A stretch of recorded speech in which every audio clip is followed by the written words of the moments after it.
오늘 하나님께서 우리에게 주시는 말씀은 사도행전 16장입니다.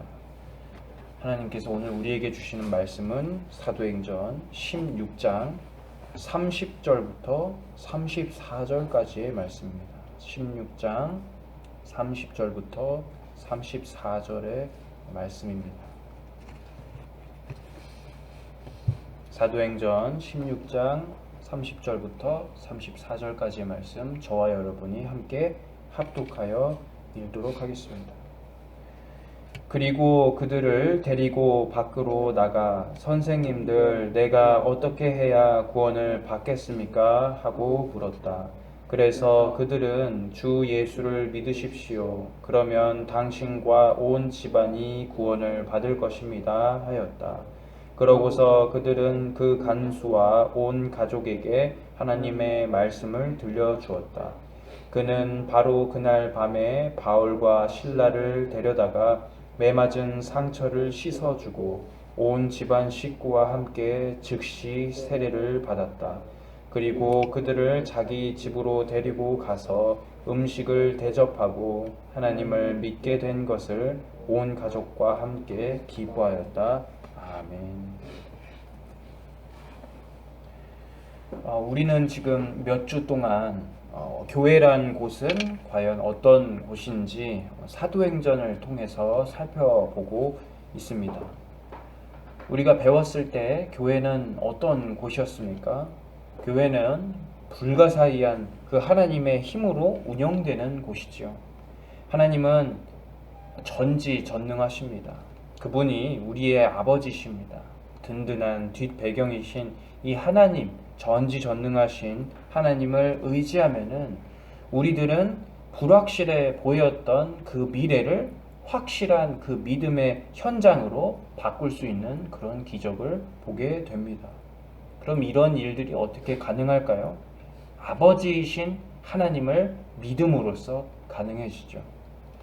따라서 교회의 가장 기본적인 원리는 믿음이라고 말할 수가 있겠습니다. 왜냐하면은 교회란 공간은, 교회란 공동체는 하나님을 기쁘게 하는 공동체여야만 하는데 사람이 믿음이 없이는 하나님을 기쁘시게 만들 수가 없기 때문이죠. 그래서 히브리서 11장 6절은 이와 같이 고백하고 있습니다. 믿음이 없이는 하나님을 기쁘시게 할 수 없습니다. 하나님에게 나아가는 사람은 그분이 계시는 것과 또 그분을 진정으로 찾는 사람들에게 상을 주신다는 것을 반드시 믿어야만 합니다. 그러므로 이 교회란 공간은, 교회란 공동체는 믿음을 잘 성장시키는 곳이라 할 수가 있습니다. 그런데 교회가 해야 할 일들 중에는 세상의 그 영역과 겹쳐 있는 경우가 꽤 많죠. 이렇게 세상의 영역과 교회의 영역이 겹쳐 있는 이유는 무엇일까요? 세상과 교회는 뚜렷하게 구별이 되어야 하면서도 발붙이고 살아가는 이 땅을, 이 지구를 공유하기 때문에 결코 분리될 수는 없기 때문이겠죠.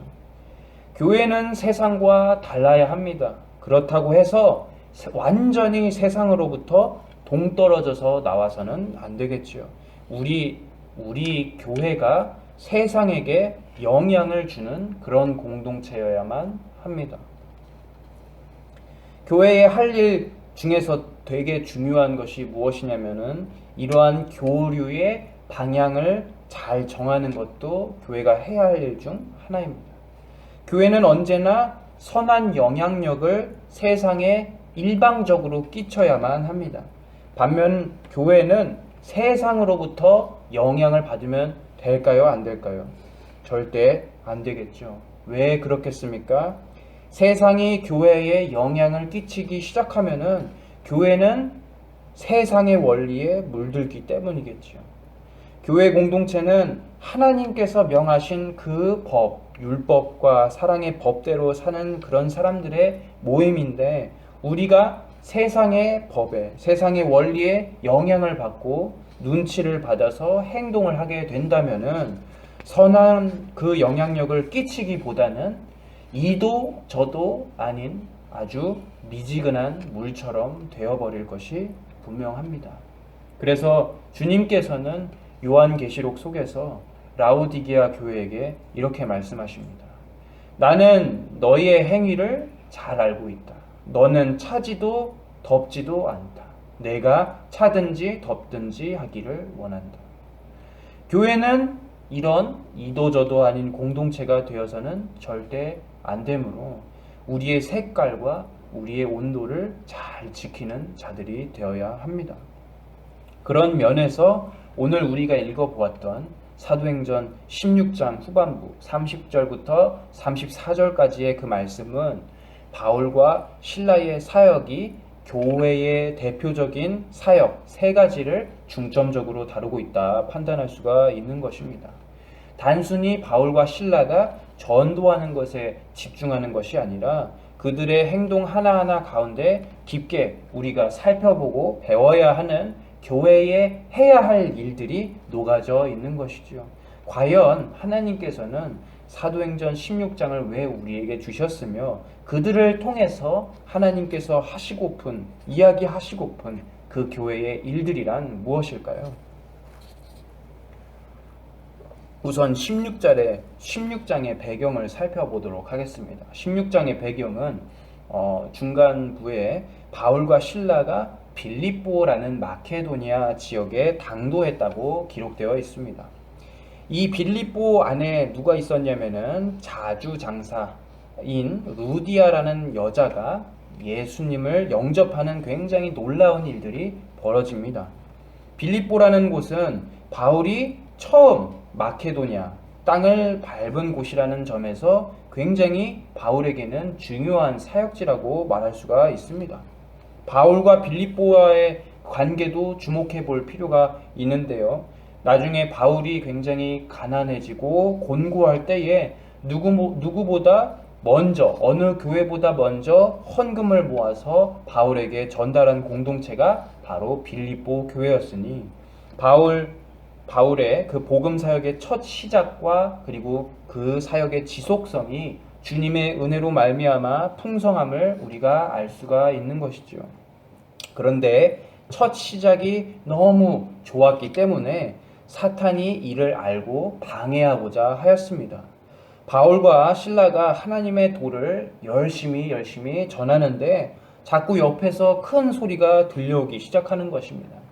귀를 기울여 보니 귀신 들린 여자가 나옵니다. 자세히 보니 이 지역에서 정말 알아주는 점쟁이였습니다. 바울과 실라는 처음에 그녀가 하는 소리를 다 무시하고 하나님의 도, 주님의 길을 전하였습니다. 그러나 무시하는 것도 하루 이틀이지 이제는 바울과 실라가 어딜 가든 따라와서 그 귀신 들린 점쟁이가 소리치기를 시작합니다. 어떻게 소리쳤다고 나와 있습니까? 16장 17절에는 이렇게 기록되어 있습니다. 이 여종이 바울과 우리를 따라오면서 큰 소리로 이 사람들은 여러분에게 구원의 길을 전하고 있는 가장 높으신 하나님의 종들이요 라고 외쳤다. 사실 지금 이 귀신 들린 점쟁이는 틀림없는 사실을 전달하고 있죠. 그녀의 말이 하나 틀린 것이 없습니다. 왜냐하면 하나님은 가장 높으신 분이며 그분의 종들인 바울과 실라는 빌립보 사람들에게 구원의 도, 복음을 전하고 있기 때문입니다. 그런데도 바울과 실라는 매우 괴로워했다고 성경에 기록되어 있죠. 여러분, 세상의 시각에서 보았을 때에 바울과 실라는 오히려 지금 상황을 굉장히 고맙다고 해야 할 판이 아닙니까? 지금 이 동네에서 제일 잘 나가는 점쟁이가 또 용하다는 소문을 만들어내는 이 점쟁이가 우리의 사역을 도와주고 있는 것 같잖아요. 그런데 바울과 실라는 오히려 매우 괴로워했으며 결국 그 여자를 사로잡았던 귀신을 내어 쫓아버리지요. 도대체 그 이유가 무엇이었을까요? 한번 여러분들께서 생각해 보시길 바랍니다. 빌립보에서 아주 오랫동안 거주하던 사람들은 바울 일행의 말을 먼저 듣겠습니까? 아니면은 귀신 들린 점쟁이의 말을 듣겠습니까? 아마 불신자의 그런 눈으로, 불신자의 시각으로 봤을 때는 저 같아도 바울보다는 이 용한 점쟁이 말을 듣고 먼저 믿을 것 같습니다. 왜 그럴까요? 이 여자의 말이 틀린 적이 없었기 때문이죠. 왜 틀린 적이 없었지요? 귀신의 능력으로 언제나 점을 쳤기 때문입니다. 그토록 뛰어난 점을 보는 이 여자가 하는 이야기는 무엇이든 다 맞겠지 하고 생각했을 것이 분명합니다. 그래서 바울과 실라는 사람들이 예수님 복음에 집중하기보다는 이 사단의 말에 더욱더 경청하고 귀를 기울이기 때문에 마음이 굉장히 힘들었을 것입니다. 게다가 이 여자는 하나님을 어떤 분으로 지칭하고 있습니까? 가장 높으신 하나님, 가장 높으신 분으로 고백하고 있지요. 그런데 지금 이 고백을 하고 있는 입은 어떤 입입니까? 원래 하나님을 찬미하고 찬양하고 예배하던 아름다운 입입니까? 아니지요. 하나님이 굉장히 진노하시는 일들을 행하는 그런 사단의 종이었습니다. 따라서 이 고백이 계속될 때에는 사람들은 어떻게 생각했습니까? 사단이나 하나님이나 결국 위치의 높낮이의 차이일 뿐 똑같구나 하고 잘못 이해할 수가 있는 것입니다. 생각해 보십시오. 하나님과 사단은 그 높낮이만 차이가 있는 존재입니까? 아니지요. 하나님과 사단은 근본부터 다른 존재입니다. 하나님은 창조주이시고 사단은 피조물 중에 가장 타락하고 오염된 자입니다. 본질적으로 봐도 다른 이 두 존재를 가리켜서 한 묶음, 한 세트로 뭉뚱그려서 설명하고 있는 이 사단의 계략이 참으로 피곤하고 놀라운 전략인 것이죠. 그런데 여러분, 여기에서 바로 이 점에서 우리들은 교회가 가지고 있어야 하는 아주 주변을 경계하는 경계성을 바울과 실라로부터 배우고 있습니다. 어떤 면에서 우리들은 경계를 해야 할까요? 우리 교회들은 세상 사람들에게 칭찬을 받고 세상 사람들에게 이해받고 또 세상 사람들에게 같은 편이다라고 인정되고 있는가, 아니면 그들과 따로 서 있는가 하는 점을 배울 수가 있는 것이죠. 여러분, 교회는 세상의 안에 있기 때문에 자연스럽게 세상의 눈치를 볼 수밖에 없겠지요. 그러나 그것이 과하면 어떻게 됩니까? 우리는 하나님의 원리를 잃어버리고 세상의 원리대로, 세상의 색깔대로 물들여지게 됩니다. 따라서 그들이 교회에 동조하고 교회에 협력하고 교회를 같은 편이라고 인정해주는 교회로 부른다면 우선 우리들은 우리의 존재를 주의하면서 살펴보아야 하겠죠. 왜 그렇습니까? 우리의 세계관과 그들의 세계관이 명확하게 차이가 있기 때문이죠. 세상 사람들이 하나같이 입을 모아서 교회를 칭찬하고 있다면, 또 좋다고 인정하고 있다면 어떤 뜻이겠습니까? 좋다고 받아들이는 것보다 먼저 지금 우리 내부에 무슨 문제가 있을까 하고 경각심을 가지고 재점검을 해봐야 하는 것입니다. 어떻게 세상과 교회가 같은 편일 수 있으며 세상 사람들에게 칭찬을 받을 수가 있겠습니까? 우리들은 사실 본질상 세상 사람들이 보기에는 칭찬을 받을 수가 없는 사람들입니다. 십자가를 섬기는 굉장히 미련한 사람들이며 그들의 입장에서는 우리가 걸그치는 자들입니다. 따라서 칭찬을 받을 수도 없고 인정을 받을 수도 없는 공동체가 바로 우리 교회이죠. 그 사실을 깨달으면서 우리의 공동체를 항상 재점검해 보아야 합니다. 또한 우리는 교회 사람들이 세상에서 칭찬받는 것보다 오로지 하나님에게 칭찬받는다는 사실을 기억해야만 할 것입니다. 그런데 이제 귀신 들린 이 점쟁이에서 귀신을 쫓아냈더니 어떤 일이 발생하죠? 그 여자로 인해서 돈을 받고 벌고 있었던 사람들이 들고 일어나서 바울과 실라를 고발하고 있습니다. 참으로 슬픈 현장이죠. 바울과 실라는 선한 영향력을 끼쳤는데 세상이 지금 들고 일어나가지고 그들을 향하여 핍박하기 시작하는 것입니다. 결국 바울과 실라는 옷이 찢어지고 23절에 보니 몹시 맞았다라고 기록되어 있습니다. 몹시 맞았다는 그 말은 사실 죽기 직전까지 매질을 했다는 뜻입니다. 선한 일을 했고 올바른 일을 했던 그 두 사람의 대가는 무엇입니까? 제일 깊숙하고 축축한 감방, 사형수들이나 할 법한 무거운 쇠고랑이 발에 채워졌죠. 지금 이 상황은 불공평해도 너무 불공평한 상황입니다. 그런데 바울과 실라는 그 현장 속에서도 불공평하고 억울한 상황 가운데에서도 하나님을 찬양하기를 멈추질 않습니다. 25절을 주목해 보시길 바랍니다. 밤중쯤에 바울과 실라가 기도하고 하나님을 찬송하자 다른 죄수들이 듣고 있었다. 얼마나 놀라운 현장입니까? 함께 갇혀있던 그 죄수들은 바울과 실라가 심히 맞았더니 미쳤다고, 드디어 이 사람들이 돌아버렸구나 하고 생각했을 것이 분명하겠죠. 왜요? 그들은 일생에서 단 한 번도 이런 일들을 경험해 본 적이 없었기 때문입니다.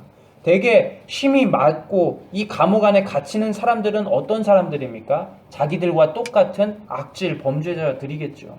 그들은 갇힐 때마다 이렇게 울부짖겠죠.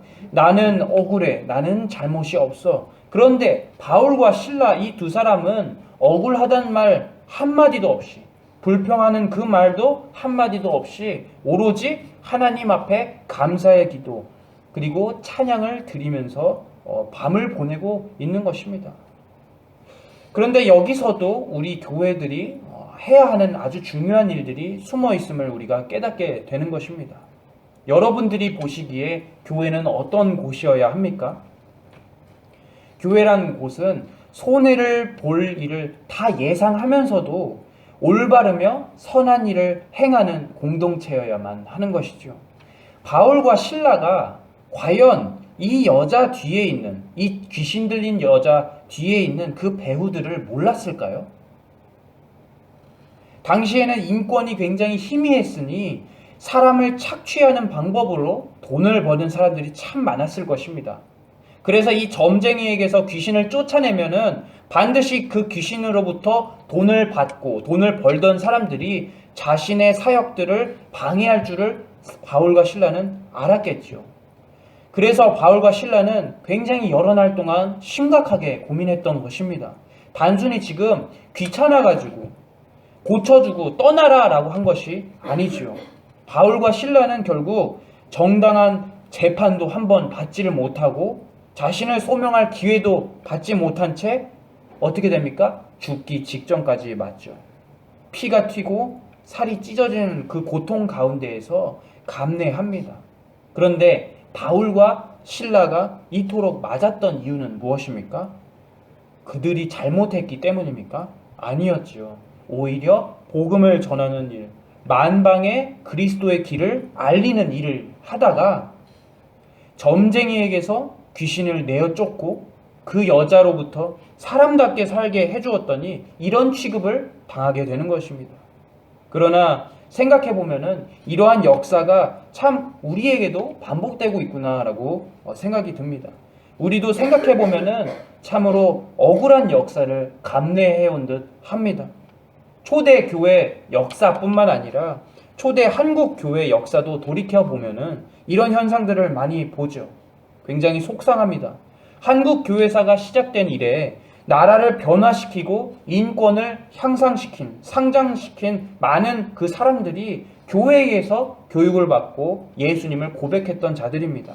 일제강점기 때에서는 누구보다 이 한국의 어를 지키고자 했던 투사들이 모인 곳도 바로 교회죠. 그런 과정 속에서 교회는 세상 사람들에게 이유 없는 조롱과 핍박을 받기 시작합니다. 그런데 이 과정 속에서 또 오늘날 우리 한국의 의사들이 참 유명하죠. 이런 의사들이 있기 전에 1900년대에 뛰어난 의사들이 하나도 없었다는 사실을 알고 계십니까? 의사는 백정과 같은 그런 직업이었다고 합니다. 천대받는 직업이었는데 이 의료 사역 역시 누가 변화시켰습니까? 바로 교회에서 교육받은 자들이지요. 그런 사람들이 세계적인 명의가 모여있는 이 한국병원의 의사들을 길러내기 시작했습니다. 그런데 세상 사람들은 오늘날 우리를 가리켜서 어떻게 욕하고 있습니까? 기독교가 타락했다. 한마디로 싸잡아서 욕해 버리지요. 심지어는 입에 올리기조차 힘든 그런 욕설을 하면서 기독교인들과는 대화가 안 된다면서 우리 존재 자체를 거부합니다. 이와 같이 교회는 항상 옳은 일, 항상 선한 일을 세상 속에서 감당하면서도 사실은 억울한 일을 당하는 것이 일반적인 모습인 것입니다. 그러나 바울과 실라가 죽도록 맞은 뒤에도 어떤 행동을 취했습니까? 하나님을 찬양하고 기도한 것에 집중해 보시길 바랍니다. 우리의 현실 역시 어떻습니까? 세상 사람들에게 욕먹고 핍박받는다 할지라도 우리들은 거기에 주목해서 우리의 가슴이 무너지기보다는 이 오해의 현실을 주신 하나님께 도리어 감사하면서 찬양을 드리는, 기도를 드리는 그리스도인이 되어야 하는 것입니다. 제가 생각했을 때에도 이러한 기독교인의 기준은 참으로 높은 것 같습니다. 아무 이유 없이 고난을 감내하고 오히려 하나님 앞에 감사하고 찬양하라 라고 가르치는데 이것은 세상 기준에서 봐도 굉장히 바보스럽고 미련한 행동이죠. 그러나 이러한 일들이 바로 교회가 집중해야 하는 일, 교회에 해야 할 일들입니다. 여러분, 우리들은 세상 기준에서 지혜로운 자가 되어서는 안 되지요. 하나님 기준에서 지혜로운 자가 되어야지요. 그들 보기에 바보 같고 어리숙하다 할지라도 우리는 주인이신 하나님의 법을 끝까지 목숨을 바쳐서 순종해야만 합니다.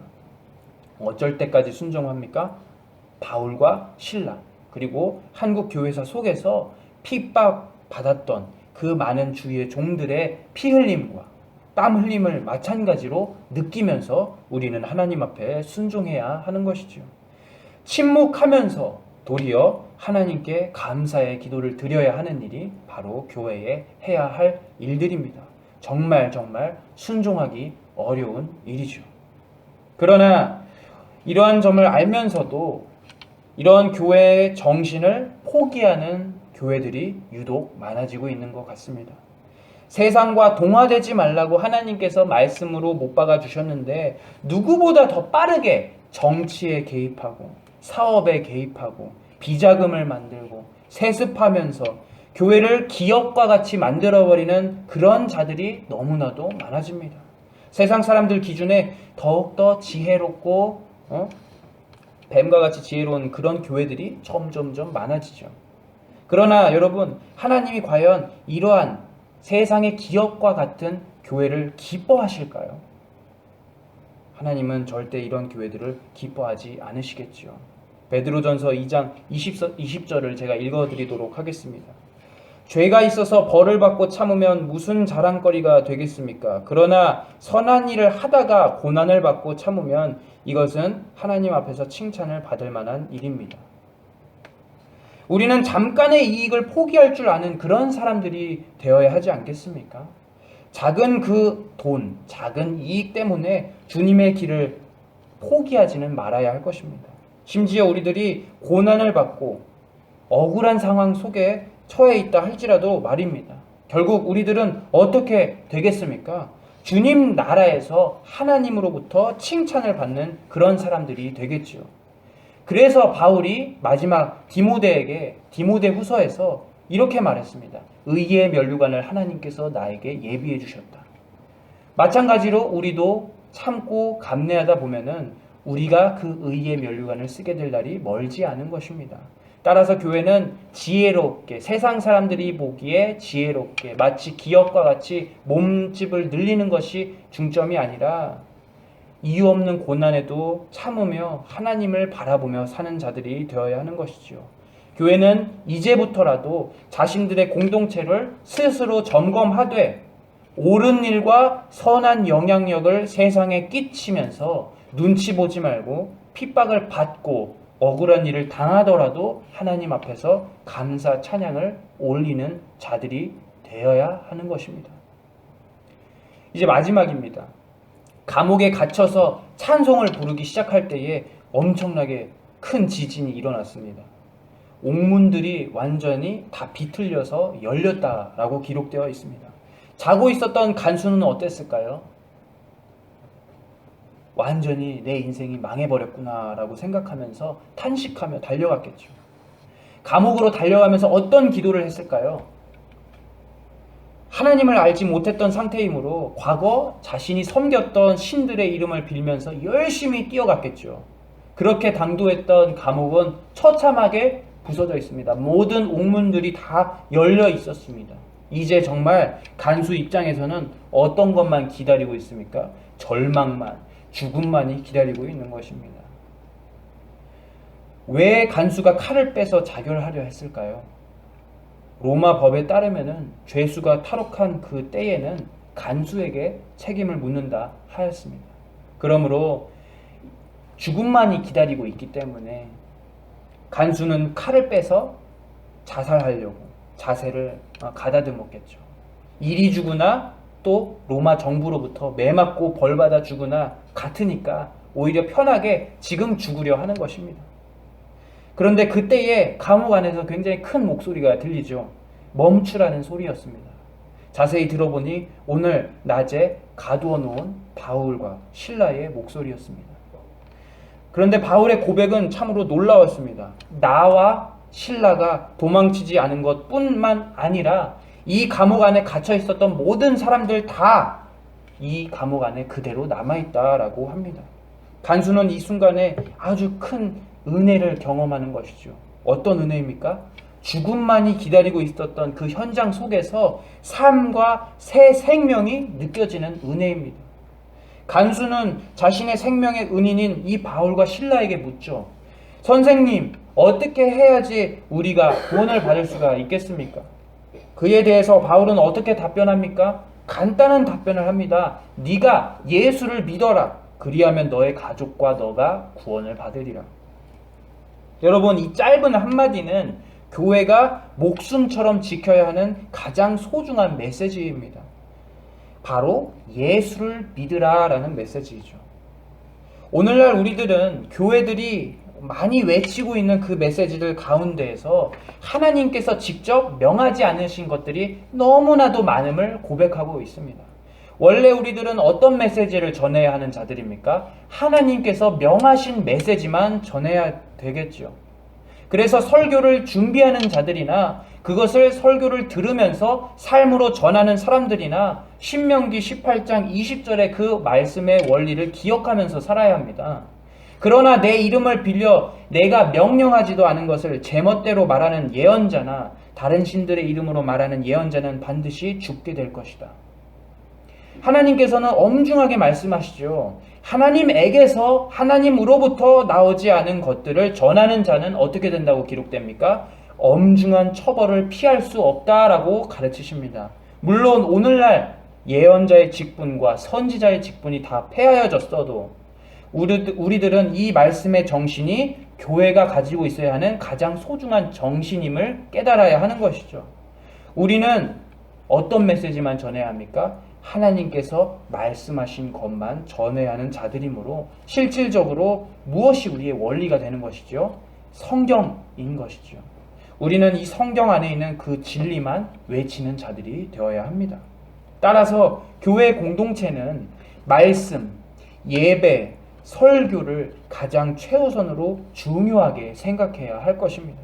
교회 안에서 다른 부지런히 그 다른 프로그램들을 개설하는 것도 사실 좋습니다. 수업들을 많이 만들고 지역 주민들과 함께 어울리는 것도 좋습니다. 그러나 우리의 본질이 과연 무엇인지 생각해 보십시오. 바울이 그 간수에게 전했던 예수를 믿으라, 예수를 영접하라 라는 간단한 메시지임을 기억해야 하는 것이겠죠. 그래야만 우리들이 길을 잃지 않고 똑바로 주님께 향할 수가 있는 것입니다. 여러분, 오늘 우리들은 바울과 실라의 이 복음 사역을 통한 간수와 간수 가정의 놀라운 그 변화를 살펴보면서 그 안에 담긴 교회가 세상 속에서 과연 어떤 일을 감당해야 할까라는 점을 살펴보았습니다. 교회는 어떤 곳입니까? 참는 곳이며 선한 영향력, 옳은 일을 끼치는 그런 공동체이며 무엇보다 예수 그리스도를 전하는 공동체이죠. 이 메시지를 들었던 간수의 가정은 어떻게 변화했습니까? 영원한 죽음에서 구원받아서 온 가족이 다 세례를 받고 하나님을 믿는 빌립보 교회의 전신이 됩니다. 아마 이 간수의 가족과 간수는 기록에는 나와 있지는 않지만 그 누구보다 예수를 잘 믿는 그런 집안이 되었을 것입니다. 어떻게 알 수 있을까요? 간수가 직접 경험했기 때문이죠. 자신이 끊으려 했던 그 생명을 그리스도 예수께서 직접 살려주셨고 도리어 그 상황을 반전시켜서 어떻게 하셨습니까? 놀라운 은혜를 가족들에게도 선물하신 것을 어찌 간수와 간수 가족들이 잊을 수가 있겠습니까?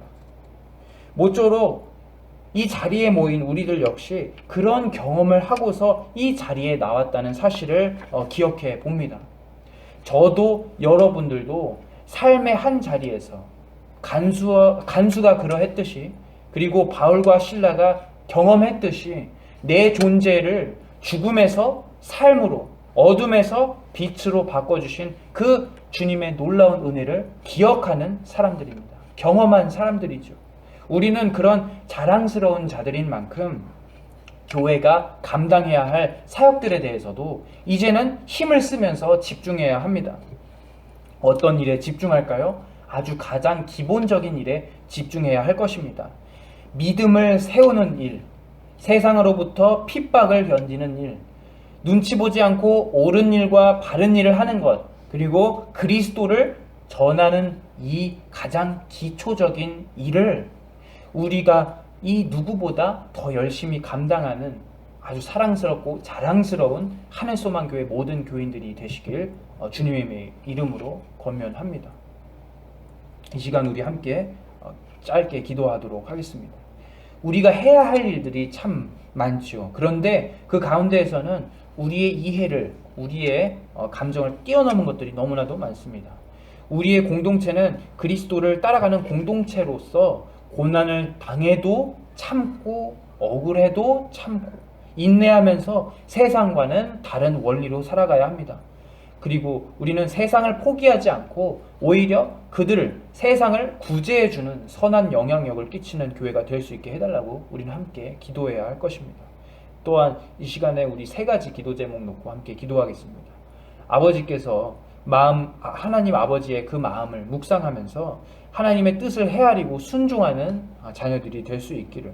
두 번째는 영국의 심원웅 선교사님의 사역 가운데에 하나님께서 주시는 지혜와 명철을 허락해 주시고 또 그 날로 성장할 수 있도록, 마지막은 교회를 향한 하나님의 꿈을 이루어갈 수 있는 하늘소망교회가 될 수 있기를 함께 기도하겠습니다.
주님 감사합니다. 하나님 앞에 모여서 예배하며 기도할 수 있게 해주심에 감사합니다. 하나님의 말씀을 통해서 우리는 몇 주간 교회에 대해서 배웠습니다.